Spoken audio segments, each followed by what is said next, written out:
ఈ కార్యక్రమం సమర్పిస్తున్నవారు అవార్డు గ్రహీతల మొట్టమొదటి ఏకైక original Thanjavur art academy, Kalasri Thanjavur art academy, door number 1164, near Panjagutta colony signals, Srinagar colony X road నుండి 9వ బిల్డింగ్, ఇండియన్ ఓవర్సీస్ బ్యాంక్ ప్రక్కన, హైదరాబాద్ 73. श्रीमन्नारायण नारायण हरि हरि, श्रीमन्नारायण नारायण हरि हरि. కళాశ్రీ త్రికళా జ్ఞానంలోనికి సుస్వాగతం. श्रीमन्नारायण नारायण हरि हरि, श्रीमन्नारायण नारायण हरि हरि. ప్రతివారం ఒక్కొక్క సంకేతం గురించి, ముద్ర గురించి, దేవతామూర్తులలో నిద్రాణమైన మహోన్నత శక్తి గురించి, అందులో దాగిన అదృష్ట తరంగ తత్వాన్ని గురించి ప్రతివారం మీకు వివరించి చెప్తున్నాను. మన సంస్కృతిలో దాగిన మహోన్నతమైన శక్తివంతమైన చైతన్యం ప్రతి మూర్తులలోనూ దాగి ఉంటుంది. ఒక్క అభయహస్తం నుండే కాదు, వరద ముద్ర నుండే కాదు, పాద పద్మముల నుండే కాదు, పరిపూర్ణ మూర్తితత్వమైన చిత్రపటాలలో, విగ్రహాలలో, అంతెందుకు అణువణువులో దైవశక్తి దాగి ఉంది. అందుకనే పూర్వీకులు ప్రతి చెట్టును, పుట్టను, రాయిని, రప్పని కూడా దేవతామూర్తులుగా పూజించారు. ప్రతి దేవతామూర్తి అనుగ్రహతత్వమైనది. ప్రతి అణువులోనూ, పరమాణువులోనూ శక్తితత్వం నిండి ఉంది అని ఏనాడో యోగులు, మహర్షులు వేదకాలంలోనే చెప్పారు. ఎందుకంటే ఇందుగలడు అందులేడని సందేహం వలదు, ఎందెందు వెతికినా అందందే కలడు అని ప్రహ్లాదుడు హిరణ్యకశిపుడితో అన్నాడు. ఆ తర్వాతే గుమ్మం పైన ఆ హిరణ్యకశిపుడిని సంహరించాడు నరసింహస్వామి. ఈ స్తంభంలో దాగి ఉన్నాడా అన్నప్పుడు ఎందుకు లేడు, సర్వదా శతదా అన్ని అణువుల్లోనూ ఆయనే నిండి ఉన్నాడు అని చెప్పినప్పుడు ఆ హిరణ్యకశిపుడు స్తంభాన్ని విరగొట్టడం, ఆ స్తంభం నుండి నరసింహస్వామి అవతరించటం, సంహరించటం జరిగింది. కాబట్టి ప్రతి అణువు భగవంతుడి అనుగ్రహంతో, శక్తితత్వంతో నిండి ఉంది. ఇప్పుడున్న సైంటిస్టుల కంటే మహాశక్తివంతమైన సైంటిస్టులు మన యోగులు, ఋషులు. ఎందరో సిద్ధపురుషులు అణువులోని ప్రతి శక్తిని పరిశోధించి అందులో దాగిన తత్వాన్ని వివరించి చెప్పారు. అణుశక్తి గురించి, అగ్ని తత్వాన్ని గురించి ఆ రోజుల్లోనే వివరించి చెప్పారు. అగ్నికి 2 తలలు ఉంటాయి. అది 2 తలలు, ఒకటి పాజిటివ్, ఒకటి నెగటివ్. ఆ తత్వాన్ని ఈరోజు కూడా మనం పాటిస్తున్నాం. విద్యుత్ శక్తి నుండి నెగిటివ్ అనే తీగ ఒకటి ఉంటుంది, పాజిటివ్ అన్న తీగ ఉంటుంది. 2 ఏకమై విద్యుత్ శక్తి అన్నది ఉత్పన్నమవుతుంది. ఈ విద్యుత్ తరంగాలను మనవారు ఏనాడో వేదకాలంలోనే సృష్టించారు. జల విద్యుత్ అన్నారు, పవన విద్యుత్ అన్నారు, ఆ అగ్నికి 2 తలలు ఉంటాయన్నారు. అదే విద్యుత్ శక్తి అన్నది. భరద్వాజ మహర్షి విమాన శాస్త్రాన్ని ఎప్పుడో రాశాడు. ఎన్ని రకాలుగా ఒక విమానం సంచరించగలదు అని ఆనాడే రాశాడు. ఆ భరద్వాజ మహర్షి రాసిన విమాన శాస్త్రంలో ఫ్లయింగ్ సాసర్స్ అనే విమానాలు ఏ విధంగా ఎగరగలిగేవి, గోళాకారంగా ఉండి తిరగగలిగేవి అని వివరించి చెప్పాడు. గ్రహస్థితుల్ని, వాతావరణ పరిస్థితుల్ని, ఎప్పుడు భూకంపం వస్తుంది, ఎప్పుడు వర్షాలు వస్తాయి, గ్రహణం ఎప్పుడు జరుగుతుంది,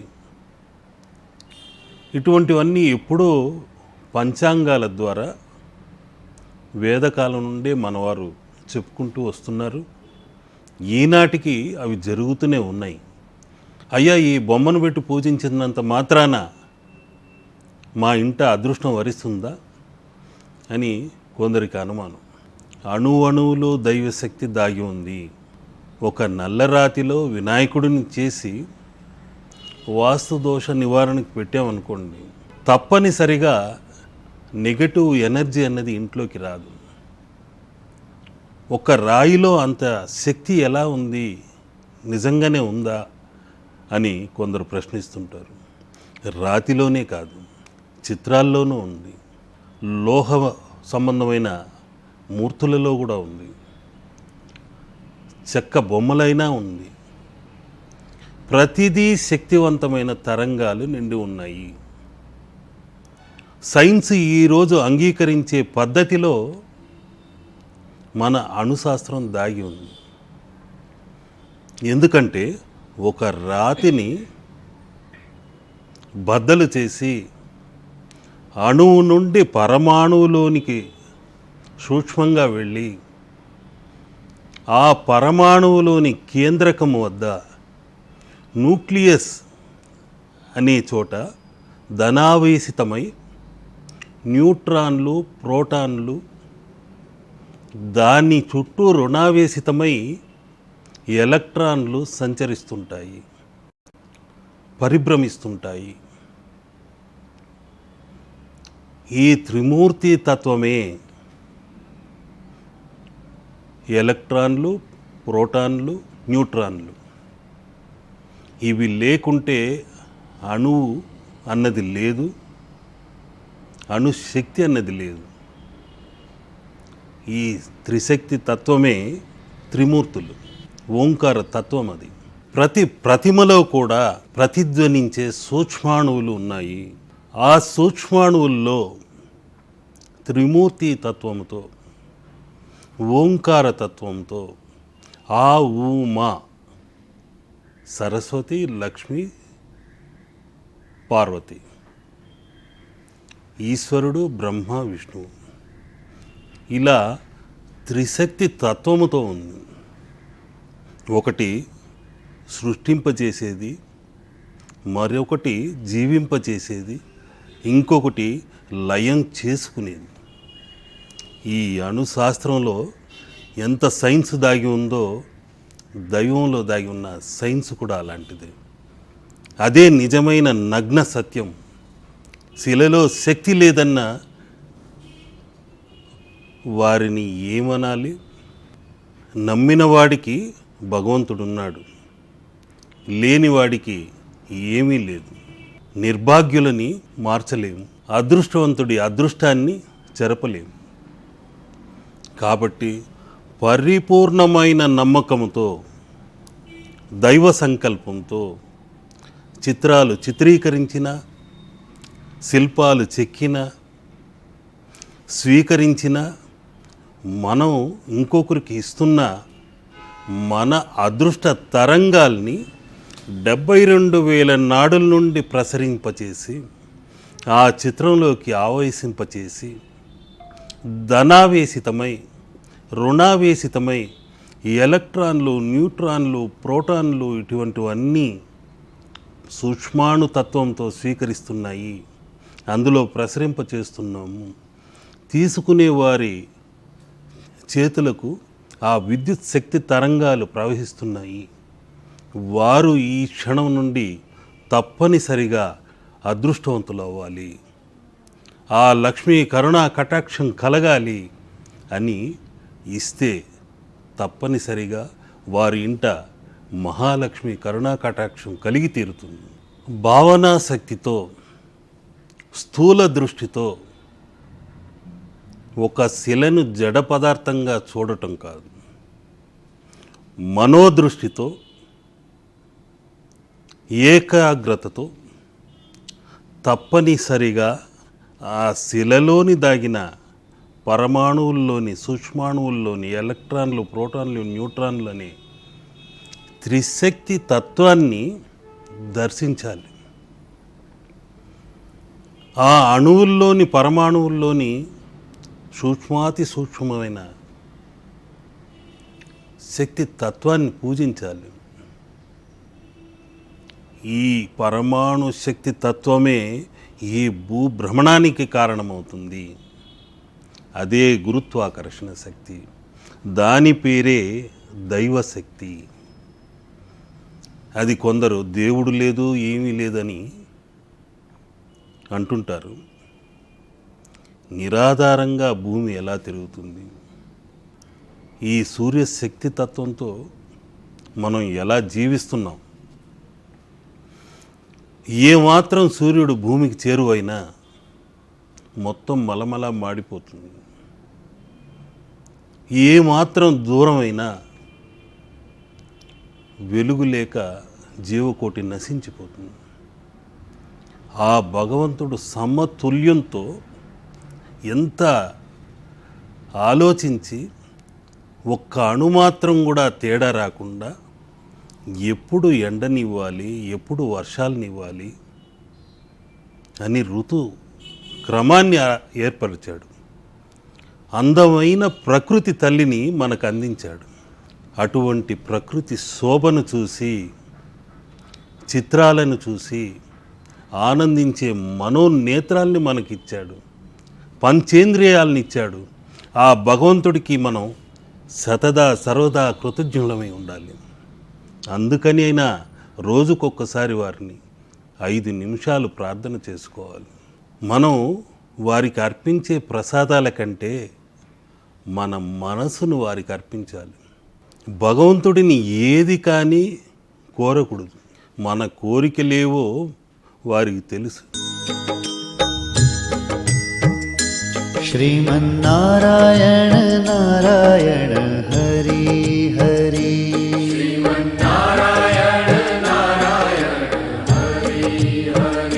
నేను కిందటి కార్యక్రమంలో వశీకర మంత్రాన్ని చెప్పాను.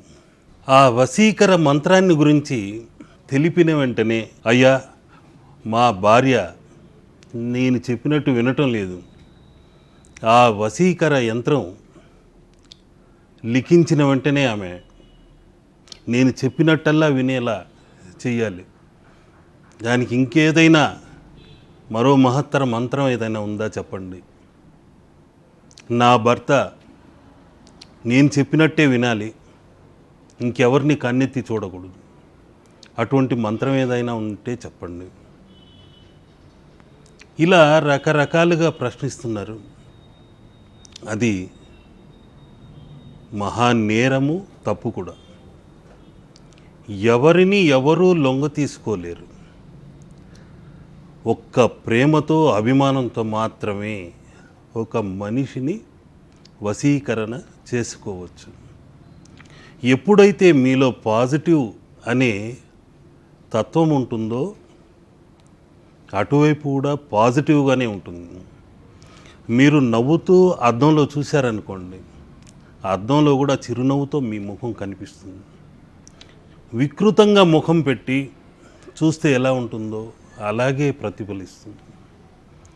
మీ ప్రతిబింబం ఎలా ఉంటుందో మీ మనసులోని దర్పణము, ఎదుటివారి మనసులోని దర్పణము ఒకేలా ఉంటాయి. అందుకనే ఒక యంత్రాన్ని లిఖించేటప్పుడు కూడా మనం స్వార్థం లేకుండా నిస్వార్థంగా లిఖించాలి. చిత్రాన్ని కూడా అదేవిధంగా లిఖించాలి. మంత్ర తంత్ర యంత్రతత్వముతో ఓంకారాన్ని జపిస్తూ శ్రీకార తత్వాన్ని, అదృష్ట తరంగాల్ని అందులో నింపుతూ ఓం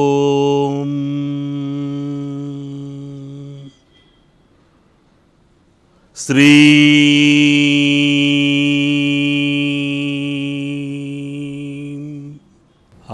సరిగమ పదనిసల ఆరోహణ అవరోహణ ఎలా ఉందో అదేవిధంగా మనలో కూడా షట్చక్ర తత్వమైన చక్రాలు ఉన్నాయి. 7వ చక్రమే సహస్రారం. ఈ 7 స్వరాలను మనం పూరించాలి, 7 చక్రాలను చైతన్యవంతం చేయాలి. ఆ తర్వాతే ఒక యంత్రాన్ని కానీ మంత్రాన్ని కానీ తంత్రాన్ని కానీ మనం ప్రయోగించాలి. అప్పుడే మహోన్నతమైన శక్తివంతమైన తరంగాలు మన నుండి బయటపడతాయి. మనం ఓంకారం జపించిన తప్పనిసరిగా ఆ తరంగాలు మీరున్న వాతావరణమంతా లక్ష్మీ కటాక్షమైన తరంగాలుగా మారి అనుకూలంగా మారుతాయి, లేకుంటే ప్రతికూలంగా మారుతాయి.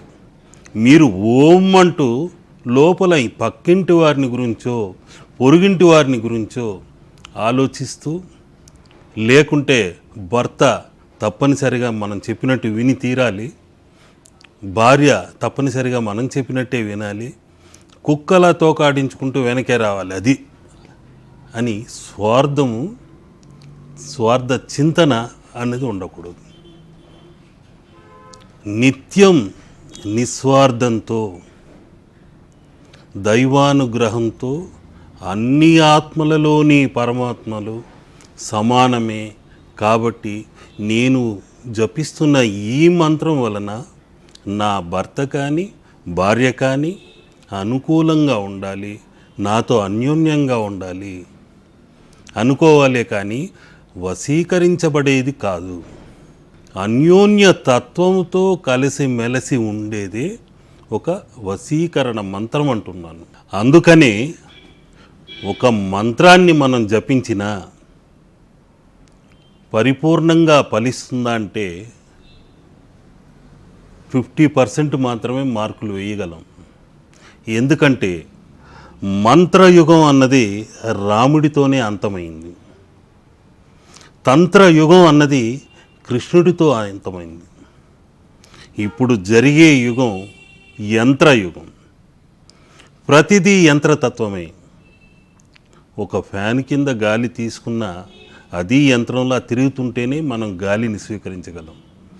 ఏసీ అయినా అంతే, టీవీ అయినా అంతే, మోటార్ అయినా అంతే, వాహనాలైనా అంతే.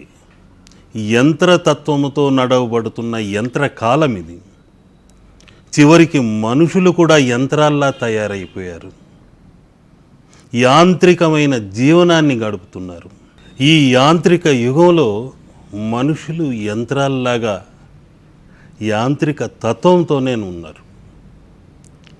ఒక్కొక్కసారి వీరిని అందరినీ చూస్తుంటే చాలా జాలేస్తుంది.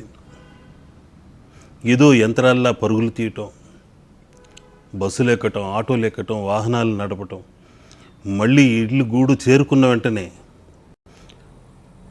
ఆదరా బాదరా తిని పొద్దుటే నిద్ర లేవాలి, పరిగెత్తాలి, సంపాదించాలి. యంత్రాల్లాగా పాపం పరుగులు తీస్తూనే ఉన్నారు. వెనకే వారిని తరుముకుంటూ వస్తుంటుంది ధరలు, రెంటు, కరెంటు, ఎన్నెన్నో బిల్లులు వెన్నాడుతూ వస్తుంటాయి. ఆ బిల్లుల్ని కట్టడానికే సరిపోతుంది వారి నెల జీతం. సామాన్య మానవుడి జీవితం భారంగా మారి యంత్రాల్లాగా అయిపోయారు. బంధువులు వస్తే భయపడిపోయి గజగజలాడిపోతున్నారు. వారు రాబందుల్లా కనిపిస్తున్నారు. ఆప్యాయంగా మాట్లాడడానికి కూడా భయపడుతున్నారు. ఎక్కువ ఆప్యాయతతో మాట్లాడుతుంటే, వారు ఎక్కువ రోజులు తిష్టవేసి కూర్చుంటే ఆ ఖర్చులు ఎలా భరించాలబ్బా అని గజగజలాడుతున్నారు. ఒకప్పుడు బంధువులు వస్తే అబ్బా ఇంత దూరం నుండి మన కోసం వచ్చారు వెతుక్కుంటూ అని ఆతిథ్యం ఇచ్చేవారు. అతిథి దేవో భవ అని ఒక్క మన సంస్కృతిలోనే దాగి ఉంది. అతిథి దేవుడితో సమానము. అందుకని అతిథి దేవో భవ, గురుదేవో భవ, మాతృదేవో భవ. అంటూ వీరినంతా దేవతారూపంగా పూజించి ఆరాధించి వారికి పూజలు చేసి ఆతిథ్యం ఇచ్చి భోజనాలు పెట్టేవారు. ఈ రోజుల్లో అవి పోయి గజగజలాడి భారంతో ఏం చెప్పాలో ఎలా వెళ్ళమనాలో చెప్పలేక కృంగిపోతున్నారు. ఈ విధంగా యంత్రతత్వంతో మనుషులు ఉన్నారు. ఈ యాంత్రికమైన యుగానికి సంబంధించి కొన్ని యంత్రతత్వ రూపంతో ఉన్న చిత్రాల్ని అందుకనే చిత్రిస్తున్నాను. అందరి ఇంట అదృష్టాల పంట పండించడానికి, అందులో దాగిన దైవశక్తి వారికి లక్ష్మీ కటాక్షం కలిగించడానికి నిత్యం ఒక తపస్సులా నేను ఈ చిత్రాల్ని తయారు చేసి చిత్రీకరించి అందరికీ పూజలు చేసి మరీ అందిస్తున్నాను. ఎవరికి కానీ పోస్టు ద్వారా పంపించడం లేదని నిక్కచ్చిగా చెబుతున్నాను. దయచేసి ఎవరూ బాధపడకండి. ఎప్పుడు మీకు వీలైతే అప్పుడు వచ్చి పూజలు అందుకొని మీ రాశికి తగ్గట్టు, సంఖ్యకు తగ్గట్టు అనుకూలమైన దేవతా చిత్రాలను తీసుకోండి. ప్రతి వారం నేను శ్రీకార చిత్రాన్ని దేవాలయ నిర్మాణానికి, నిస్సహాయ స్థితిలో ఉన్నవారికి అందచేయడానికి 9,000 రూపాయలని ధర నిర్ణయించాను. ఆ ధర నిస్సహాయ స్థితిలోని వారి దరహాసం కోసం మాత్రమే అని దయచేసి గుర్తుంచుకోండి. ఇంకొక విషయం ఏంటంటే, రేపటి కార్యక్రమంలో చిత్రించబోయే శ్రీకార లక్ష్మిని ఝాన్సీ గారు శ్రీనగర్ కాలనీలోని